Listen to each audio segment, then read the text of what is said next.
Greetings to all true boxing fans. This is the Fighter Portrait segment, and today we're going to break down Caleb Plant.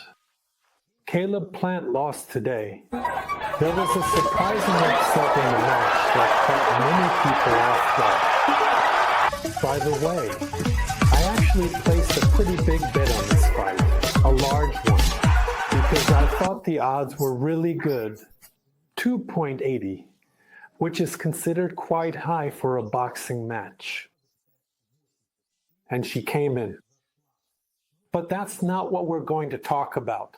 We're going to analyze Caleb Plant, but not the fight itself. Well, the fight with Resendiz will get a few words too. But mainly, we'll look at the phenomenon, why the upset happened, and in general, this is a huge problem with the technique of modern boxing, with today's boxers, especially why fighters from the post-Soviet region who rely on distance often lose. Why did Caleb Plant, who is also a distance fighter, lose? The reason is actually very simple. Well, it's simple to understand, but in reality, it's very hard to fix. Also, today's episode has a sponsor, my dirty, unwashed mug of tea. Just kidding. All right. Guys, make yourselves comfortable. This is also the Fighter Portrait segment. Usually, I do some editing, dig up all the details. Today, it'll be a light version, just the main points. So, first of all, Caleb Plant is 32 years old, meaning he's in his prime. He has 23 wins. He even has a good knockout percentage, 14, which is more than half. He's an American athlete, tall, standing at 1.85 meters, so he's big for the super middleweight division. Caleb Plant also has 3 losses, one of them by knockout. He lost to Canelo.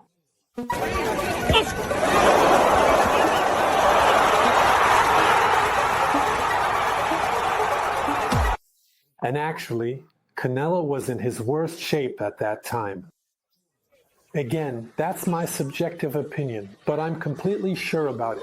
On paper, everything was perfect for Canelo back then. He was the most unbeatable boxer, basically the coolest. But in reality, that wasn't the case. That was actually the period when Canelo had bulked up with the most muscle and had the least endurance. He was literally throwing 2 or 3 times fewer punches than normal.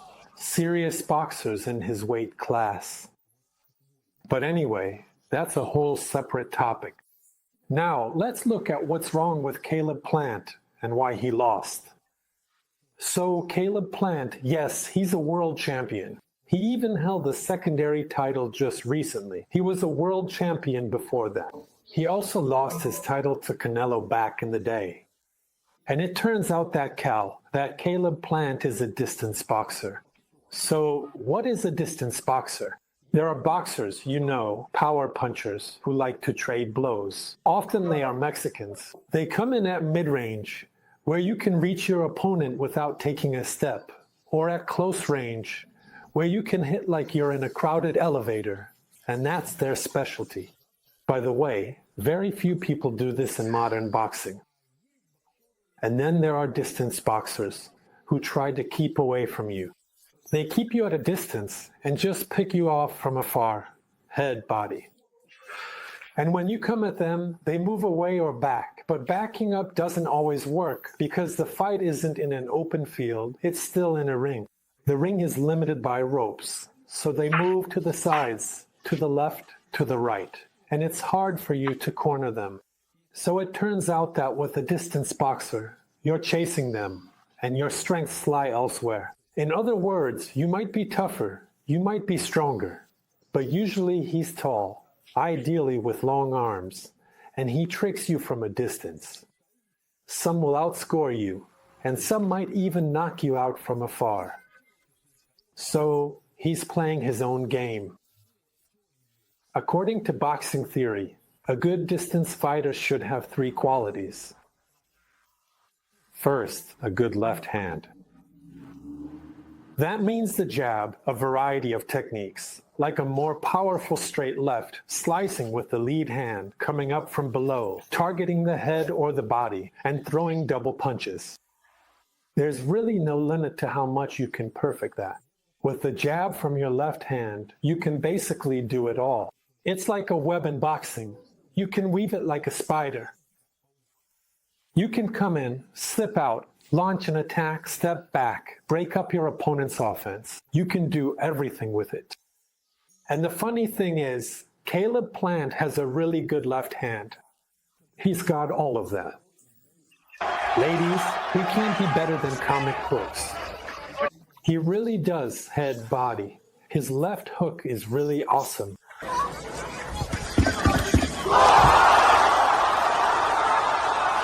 He's fast, long-armed, and throws double punches at just the right time.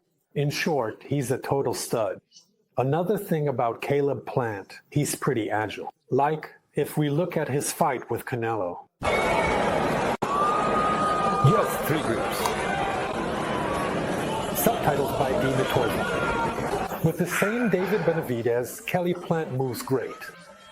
He does a great job neutralizing. Basically, he has good footwork. He moves to the sides. Besides, it's not exactly footwork, but it's along those lines. He's pretty flexible, meaning his body movement. Let's go. Sometimes he leans back. Sometimes he blocks with his shoulder. Sometimes he knocks punches away with it. Second. A jab by Canelo. This is Alvarez continues to try to find. He's got that completely under control. And the third point, a good distance fighter needs to have a stopping right hand. But because you can't run away forever. That's the first thing. In other words, you have to physically stop your opponent at a distance. Second, you need to make him afraid. Basically, you want him to be more tense, especially if he's shorter or just a power puncher who's coming straight at you. So when he charges at you, you hit him, bam, you catch him, and let's say he goes down. And his stopping punch, well, that's the straight right. Why is that? Because a hook just doesn't work for this. It's a different kind of energy. I mean, he's coming straight at you. If he were jumping to the side and you caught him with a hook, that would be one thing. But here, he's coming straight at you. And it's good when your punch is also going forward, so the two forces add up. That's the first thing. The second thing is that in theory a blow from below is suitable. Caleb Plant actually throws uppercuts, but it's a much harder punch to land. And you leave yourself much more open when you throw it. With a straight punch, you throw it and you're still covered, for example, against the left hook. Yeah. So basically, you're well protected. But with an uppercut, your hand comes up from below. You're already open to a left hook, for example, right? And overall, it's much harder to land an uppercut. That's it. And it just so happens that Caleb Plant doesn't have a strong straight right. He throws the punch itself. We'll break down technically in a moment what's wrong with it. He throws the punch itself, but there's basically no power in that punch. And some people will say, well, yeah, some separate technique from punching power. Like he's technical, but he doesn't have a punch. Guys, how can you be technical and not have a punch? I mean, at the very least, you'd be like Bivol then. So he has punching technique, and well, maybe he wasn't blessed with knockout power, but he still has a punch, and his opponents are wary of it. They have to respect that punch no matter what. That's an example, right? Well, what about Kelly Plant? So how is it that he has a left hook? That he scores knockouts? How is it that he also has a right hook, uppercuts, and people go down from those punches? He's not gonna sit and wait in the air. Big right hook. But after Caleb Plant's straight right, people don't go down. Like in response. So his technique for that punch isn't good enough. Now, why is that? Well, there are two reasons. One basic reason is the sequence of how the body parts work together. The straight right is a very complex punch in terms of coordination, one of the hardest to really throw with power, to really knock someone out, so that you get both the mass behind it, and it's not just a push, but a real whipping punch. So technically, it's very difficult. And Caleb Plant just doesn't have that. Even his stance, he doesn't really stand completely sideways. He's turned just a little bit. It's already harder to throw from that position. His center of gravity, sometimes he's even a bit square on. So that's one thing. Basically, he has fundamental problems with that punch. Come forward off the ring, and so the body by Canelo. And the second thing is the position of his right hand. So pay attention. Caleb Plant doesn't keep his right hand to the side, right here, which is necessary for a strong right straight punch. Instead, he holds it in front of his chin, or sometimes even drops it down to his chest, so. Right to the body was. Let's see if Canelo looks. It can be right here on his chest. But the main point is that it's in front. So whether it's higher or lower, it's not to the side, it's in front. Right jab by kill. Station. And now it turns out, well, there are different trajectories. So this is the ideal trajectory for your strike. It goes like this, and your hand is here. So how is it for you? Like this, is that how it goes? And again, someone, for example, especially those with a lot of boxing experience, or maybe someone who coaches, might argue that, well, this is basically also a classic boxing move, keeping your hand in front of you. Even beginners are taught that. Like a stand. Yeah, that's all clear. But after that, everyone chooses their own path. I mean, especially in Olympic boxing, there are boxers who systematically keep their hand here more often, and that's their choice. But they all have one thing in common. None of them really have a truly strong right straight punch. I mean, they might have other strong punches, but as for the right straight, it's more for scoring points. Although, of course, everything has its pros and cons. Yeah. And accordingly, Gary Plant, that's it. That's the whole portrait of a fighter. So, you see, it's not just about him, but also about the fact that if you pay attention, for example, there are distance boxers from the post-Soviet region. I mean, those who were in Olympic boxing on the national team. Again, there are those who are stockier, they push forward with power, they have their own technique, and they're no worse than anyone else. So their boxing is also complex.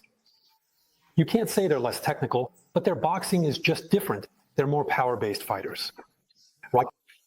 And then there are those who are more sensitive, like they use their left hand, move around, use footwork. Which of them has the right to throw a straight punch? For example, Sergey Kovalev and Dmitry Bivol. Well, that's it. They're all champs. Alexander Dvozdik also has a good straight right. He's got his own technique, his own unique style, but his straight right is solid, knockout worthy. Well, at least sensitive. So that's about it. They were all champions. Accordingly, there are other boxers. They're really agile, really good at scoring points. They could even win gold at the Olympics, or basically, be top fighters in their country. And that goes for anyone. Russia, Ukraine, Uzbekistan, Kazakhstan, even America, for example, like Caleb Plant, anyone really. But it turns out they have a great lead hand, good sensitivity and movement, but they don't really have a straight right that can knock someone out or stop them. By the way, AJ is a perfect example of that. For instance, he doesn't have a straight right, meaning, let's put it this way, he's a very talented guy, he learns really fast, but he didn't have that punch at first. After he lost to Andy Ruiz, he started working on that aspect, and he even managed to tweak and improve it a bit. So even he, AJ, has a straight right, you know when? When he's the one pressing the action. So if he's planned it out, if AJ is about to attack you, then he'll throw a straight right. But again, it's not. Well, it's not super powerful, nowhere near like Deontay Wilder's. So again, when people talk about these talents, like whether it's something you're born with or not, why is it, for example, that Anthony Joshua was born with the ability to throw a terrifying right uppercut or a scary right hook? It's just like something out of a horror movie. But for some reason, he just wasn't given a straight right. So if someone has a weak chin, they'll go down. And AJ did land a straight right on Usyk, but it didn't do anything to Usyk. Exactly. So, for example, those terrifying punches of his, like the right uppercut or the right hook, he just didn't land them on Usyk. Exactly. And yeah, so, for example, Deontay Wilder is the opposite. His straight right is terrifying, but his uppercut or hook is just average. Basically, guys, this is all about technique. And AJ, he's gotten to the point. He's a really quick learner. Honestly, he's doing great. And he actually trained himself as an adult so that in attack, his straight right has knockout power. Well, relatively speaking. And even then, it's only relatively a knockout punch. But counterpunching, that's the work of the second number, when someone's coming at him. And that's where AJ maneuvers. He uses his jab, he cuts in with a left hook. But when it comes to timing, that exact moment, when the opening appears, when your opponent charges at you, bam, a straight right. He doesn't have it. I mean, some people have the punch, but connecting the body mass, well, it's just not quite there. Sometimes he's a bit late. Sometimes it just doesn't work out. And that's kind of where he ended up. And that's basically the root of all his problems. Guys, so today we have more of a theoretical episode, right? I talked about Caleb Plant, but honestly, I didn't say that much, but still. I also want to make 2 announcements. Well, first, I've started occasionally advertising Perry Betting Company again. There's no ad in this video, but I do advertise it on Telegram in general. If you're interested, you can register there, subscribe, get bonuses, and so on. That's that. And secondly, I run a private channel where I post fight predictions and weekly breakdowns of all the main bouts. These are the breakdowns that I usually don't post on YouTube. So basically, if you just want to support me, there's a paid subscription there, and it costs about as much as a cup of coffee. You can subscribe in any currency. I'll leave the link. It's just that now June is starting. Today is the first day of summer, and there are a ton of fights coming up. So it's going to be predictions, predictions, predictions. There will be new ones every day. And there are 300 of us in the private channel. Well, 300 Spartans. Right now, there are actually fewer of us. By the way, that's really interesting from a psychological perspective. For a long time, I couldn't figure out why we can't get past that mark. I mean, we've gone over it before, then dropped back down, but basically, it's always around 300 people. Why is that? That's actually a really interesting topic too. Basically, that's the size of an ancient tribe, the absolute maximum size. There are a lot of studies showing that the largest group of people where everyone knows and communicates with each other is about 300 people. So there you go. Maybe that's the reason, I don't know. Anyway, if you want, feel free to join. I'd really appreciate it if you did. I'll leave the link. You can join from any country with any bank card. Wishing you all the best. See you next time. Turning off the camera.